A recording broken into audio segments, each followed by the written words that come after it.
A primeira questão que eu quero direcionar, Lucas, é correspondente aí ao curta-metragem que você está prestes a lançar aí nas plataformas digitais, que é o Depois daquela Festa, que já teve aí uma exibição por vários festivais até chegar ao público neste formato, né?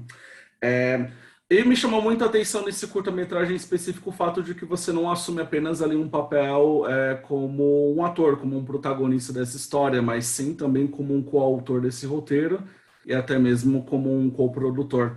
Tenho muito interesse de conhecer as suas motivações por trás desse desejo de também assumir outras funções que o fazem, de certa forma, ter uma articulação mais ativa, né, na realização de um filme. Bom, primeiro eu queria te agradecer muito pelo espaço e pela conversa. É muito importante, eu acho, a gente poder falar sobre isso. Eu acho que você começar esse papo com essa pergunta, eu acho que é muito, muito interessante e muito bacana, porque eu comecei a trabalhar como ator com 17 anos. E eu comecei nos grandes musicais. Muito por acaso, na verdade. Eu estudava teatro desde os 11 anos, no Tablado, que é uma escola de teatro de improvisação aqui no Rio, bem, bem conhecida, que foi da Maria Clara Machado, enfim. E eu comecei a trabalhar profissionalmente nos musicais. E eu, durante muitos anos, fiz muitos musicais, emendei um musical no outro, muito só cumprindo esse papel de ator, né? Você faz a audição, passa e aí você faz o musical. E eu tinha uma coisa que era muito curiosa, assim, porque eu me sentia quase como se fosse só uma peça daquela engrenagem. Aham. E eu tinha muito, eu tinha, teve um momento da minha vida, por volta de 2015, 2016, que eu falei, cara, eu tenho histórias para contar também. E eu quero poder contar essas histórias. E eu entendi que para poder contar essas histórias eu teria que me produzir, teria que, né, criar os meus próprios projetos, escrever as minhas próprias histórias, produzi-las, para que eu pudesse também estar como ator em cena contando essas histórias que eu tanto queria contar, porque senão a gente fica dependendo de ter uma oportunidade da indústria, né, para realmente fazer um projeto que tenha muito a ver com o nosso desejo. E aí foi quando eu comecei a me produzir. Isso foi em 2015, eu me juntei com outros dois amigos atores, a Leila Savari e o Thiago Marim. Nós fundamos uma companhia de teatro aqui no Rio, chamada Nossa Companhia de Atores. Passamos o ano inteiro pesquisando linguagens, qual era a linguagem que a gente queria pesquisar mais a fundo. Acabamos nos concentrando no teatro do absurdo e idealizamos um espetáculo autoral chamado Tudo que Aflora, que estreou em 2016 no CCBB do Rio. Foi também para o CCBB de Brasília, passou fez outras temporadas também aqui no Rio de Janeiro. Ao todo, o espetáculo fez 7 temporadas até 2019, a gente ficou em cartaz várias vezes com ele. E isso me despertou assim, despertou a minha atenção e o meu desejo para esse lado, que era uma coisa que eu nunca tinha experimentado, que é estar num projeto como ator que eu tinha idealizado e que se não fosse, né, essa idealização, que nesse caso foi conjunta com a Leila e com o Thiago, esse projeto não existiria. Então Uhum. eu descobri um prazer nesse lugar da autoralidade que eu não tinha experimentado antes nos grandes musicais. E aí isso me abriu muito os olhos para esse para explorar também esse meu lado, né? Esse lado mais artista completo que com esse projeto começou a existir. E aí depois, assim, eu tive uma experiência bem, bem importante em 2018, que foi quando eu fiz O Paciente, que foi o longa do Sérgio Rezende, sobre os últimos dias de vida do Tancredo, que foi minha primeira grande experiência com cinema. Uhum. E aí eu falei, bom, eu fiquei completamente apaixonado pela linguagem do cinema, fiquei completamente apaixonado pela equipe do filme, pelo filme em si. E eu falei, cara, eu quero fazer mais disso. Então foi quando eu resolvi unir essa paixão que eu tinha recém-descoberta por fazer cinema, com esse meu lado empreendedor que também aflorou na época do Tudo que Aflora. Uhum. Então, e aí eu comecei a investir nisso, eu comecei a produzir, né, produzir outros espetáculos teatrais também, produziu depois daquela festa, escrevi o roteiro junto com a Mel Carvalho. Depois nós fizemos o Todos os Prêmios que eu nunca te dei, que começou a carreira de festivais agora em abril e está circulando por festivais no mundo todo. E isso me fez entender muitas coisas sobre a profissão, porque eu entendi que, na verdade, te dá uma grande independência você ter seus próprios projetos e você se produzir. Então, Sim. eu costumo falar muito isso, assim, hoje em dia eu adoro esse caminho e é o caminho que eu acredito, porque diversos outros projetos para os quais eu fui convidado vieram a partir de projetos autorais meus. Porque um Uhum. diretor assistiu um projeto meu, porque, enfim, soube que a gente participou de projetos, né, de festivais, mostras juntos. Então, eu diria que esse lado empreendedor, realizador, surgiu por uma necessidade e hoje em Aham. dia acabou se tornando um grande trunfo que eu tenho nas mãos. Uhum. E um grande É, prazer também, porque é difícil, mas eu gosto muito desse lado. uhum. A próxima questão que eu quero fazer me chamou muito um aspecto da sua resposta sobre o fato de produzir histórias narrativas que você também gostaria que ganhassem, de certa forma, aí as telas. E algo que eu acho bastante interessante no curta, depois daquela festa, é o fato de que existe uma espécie de inversão aqui de papéis, no sentido do que já estamos habituados em acompanhar em cinema gay, cinema LGBT+, que na verdade não temos aqui um filho que precisa que, enfim, se vê pressionado digamos, sair do armário e assumir a sua orientação sexual para os pais. E sim, é o Aham. contrário, é o pai que está nesse impasse de contar para o filho depois aí de um longo processo de luto. É, como você visualiza em relação às narrativas é, dentro desse campo de diversidade que atualmente são produzidas? De certa forma, o Depois daquela festa vem de uma certa frustração justamente por uma falta de abordagem de certas perspectivas em relação à realidade, né, da comunidade LGBT+. Eu acho que você tocou num ponto que é muito importante e é um ponto que ele sempre volta quando a gente fala sobre Depois daquela festa, porque eu acho que, na verdade, quando eu e a Mel idealizamos esse roteiro, a gente queria basicamente falar sobre relação pai e filho, que é um tema muito importante tanto para mim quanto para ela, Sim. questões pessoais. E Uhum. curioso que a gente idealizou Depois daquela festa num momento muito importante da minha vida, porque meu pai estava enfrentando um câncer. Então, eu queria muito falar sobre relação pai e filho, eu queria muito de alguma forma estar mais próximo do meu pai. E eu acho que a maneira que eu encontrei foi através do meu trabalho. E aí a gente pensou, né, em trazer essa questão da sexualidade, né, para dentro da história, porque também é um assunto que me interessa muito. Porque como um artista gay, durante muito tempo na minha vida, eu busquei essas narrativas, né? Eu busquei me ver representado nas histórias que eu via na televisão, porque o cinema, a dramaturgia, de uma forma geral, tem esse poder. Você leva para as pessoas esperança quando elas se veem representadas. E aí foi uma das questões assim que bateu na nossa cabeça. A gente falou, cara, é raro, né? A gente quase não vê narrativas em que tem um pai se assumindo. É sempre o filho buscando esse amor dos pais, buscando essa, essa validação dos pais. E eu Uhum. acho que tem um gap aí, de fato, de histórias que ainda não são contadas, que é dessa geração mais velha, que muitas vezes se assume muito mais tarde. Então, assim, aí a gente juntou as duas ideias, o desejo de falar sobre pai e filho com o desejo de alguma forma, preencher esse gap, essa lacuna. E o resultado foi muito mais surpreendente do que a gente esperava, porque eu acho que esse é o grande trunfo do filme. O filme fez eu acho que a carreira que ele fez nos festivais, o filme foi para 62 festivais. E em todos os lugares por onde a gente passava com o filme, isso era sempre uma questão. Eu nunca me esqueci de um festival que a gente participou em Atlanta, e eu e o Caio Scott, que é o diretor do filme, fomos para Atlanta. E um dos espectadores falou isso pra gente, assim, depois da exibição. Ele falou, cara, eu fiquei encantado com o filme de vocês, porque pela primeira vez na minha vida, eu me vejo representado. Eu, enquanto um homem de aproximadamente 50 anos, olho para esse personagem desse pai tendo essa dificuldade de falar para o filho sobre a sexualidade dele e me vejo 100% representado. Não Sim. só por conta da questão da sexualidade, mas por conta da questão da idade também, que muitas vezes a gente não vê tanto. Então, eu acho que esse é um dos grandes trunfos do filme, é o que o filme, é o que fez o filme ganhar a visibilidade que ele ganhou. E aí eu acho que a gente também conseguiu construir de uma maneira muito sensível e doce. É um filme, eu costumo dizer isso, assim, é um filme que ressignifica um pouco o conceito de filme para toda a família, porque ele é um filme para toda a família.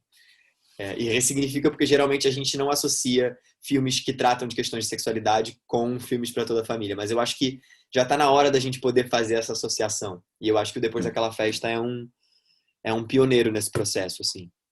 Uhum. Ainda sobre essa questão de narrativas inéditas ou pouco exploradas, o Fábio Leal, ele, como diretor e também roteirista, ele também segue uma intenção parecida no sentido de abordar ali aspectos que não são tão explorados em termos de audiovisual. Eu entrevistei ele 2 vezes ano passado, uma pelo documentário que ele co-dirigiu com Gustavo Deus Vinagre, Sem que é AIDS, Deus Sem AIDS, maravilhoso. Um maço. que que ele aborda como é viver, né, no século XXI com HIV. Não é mais uma sentença de morte como muitas dramaturgias ainda insistem, né, principalmente no resgate dos anos 80 e tudo mais. E aí você também tem um projeto que, inclusive, vai ser lançado quase simultaneamente aí com o Depois daquela Festa, que é o Seguindo Todos os Protocolos. E a questão que eu quero direcionar nesse sentido é como está nessa posição de que você também está com um diretor e um roteirista que também tem as suas intenções de levar as suas histórias para o cinema, mas agora nessa posição mais como alguém que, de certa forma, é um receptor e depois emissor, né, dessas intenções. Bom, eu acho que a primeira coisa, assim, eu posso estar muito enganado, mas eu acho que uma das coisas que chamou a atenção do Fábio para o meu trabalho foi justamente essa semelhança que nós temos, eu acho, né, de sermos atores realizadores.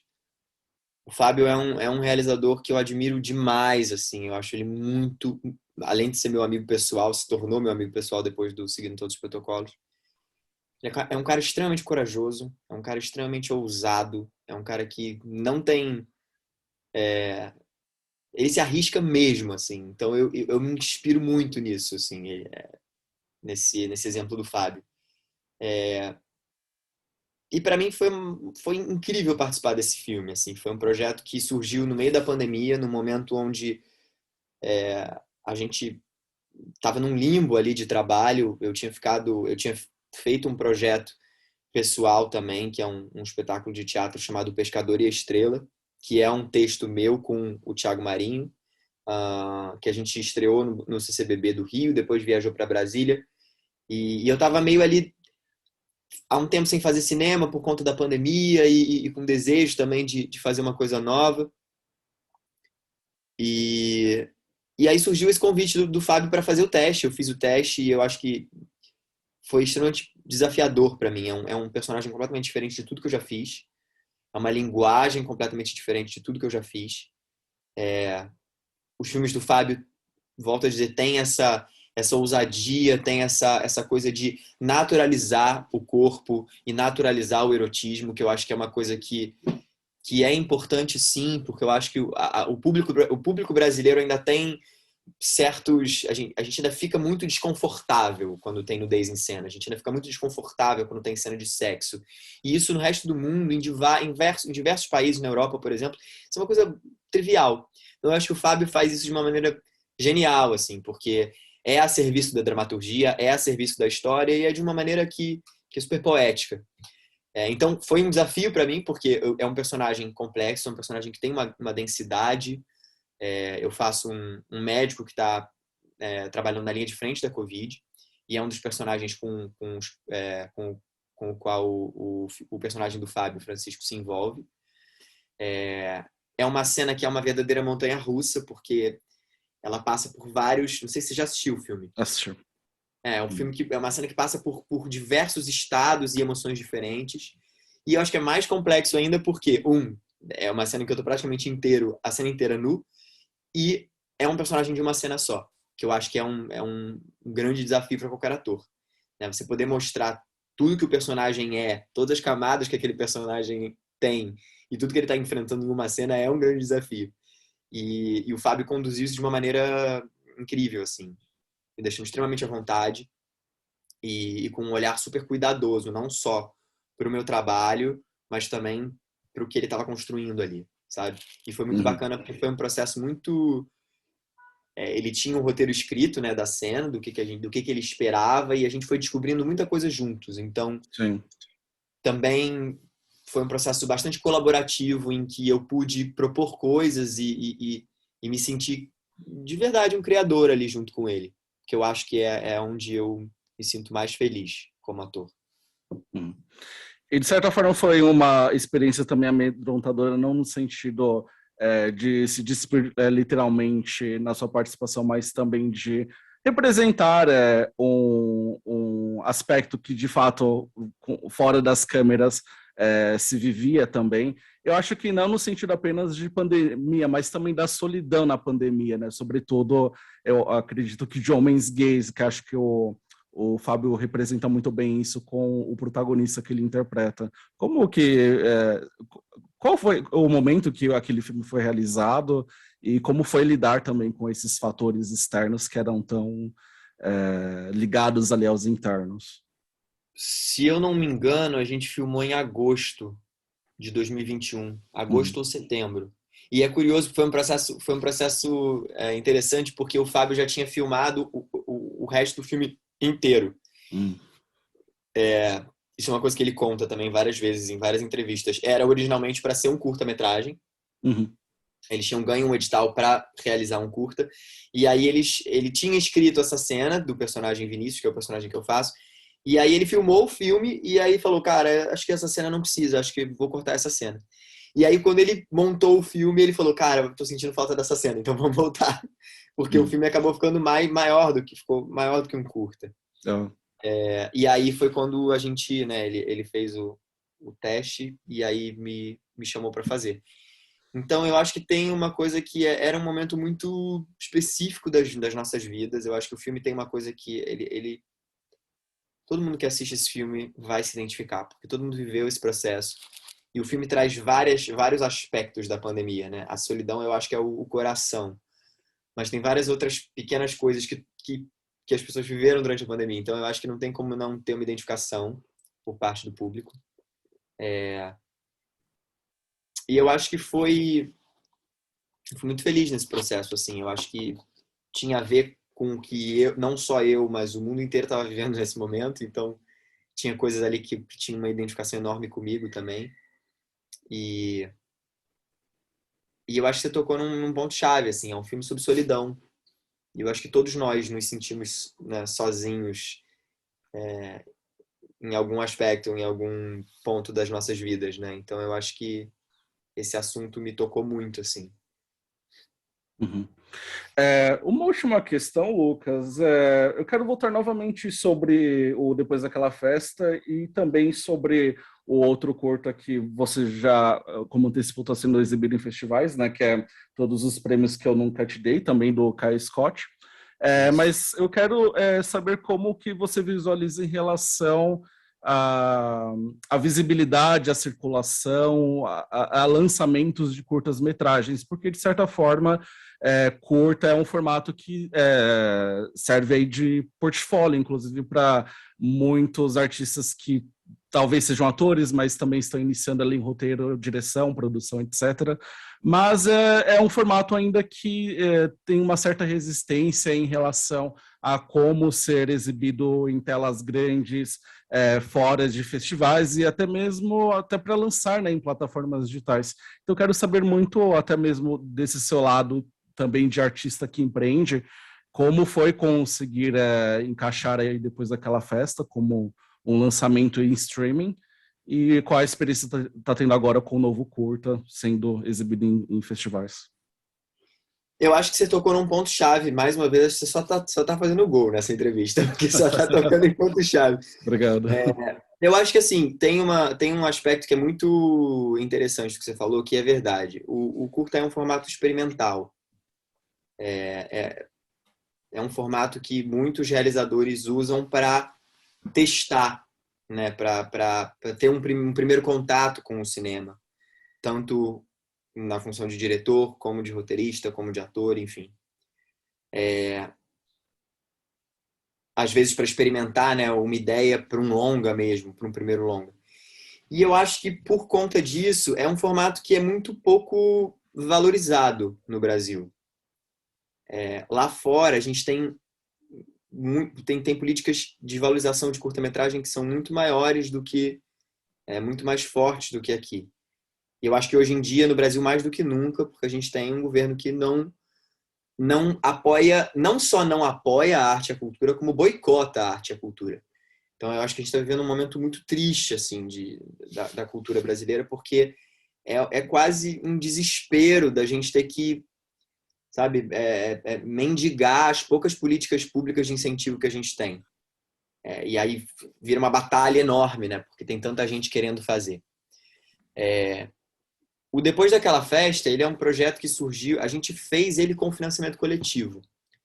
Isso é uma coisa que eu sempre falo, porque o financiamento coletivo, ele é uma possibilidade, ele é um caminho. É um caminho difícil porque você depende de outras pessoas comprarem a sua ideia também. A gente teve 126 apoiadores, né? 126 pessoas que apoiaram esse projeto e que investiram seu dinheiro para que a gente pudesse levantar esse projeto e tirar ele do papel.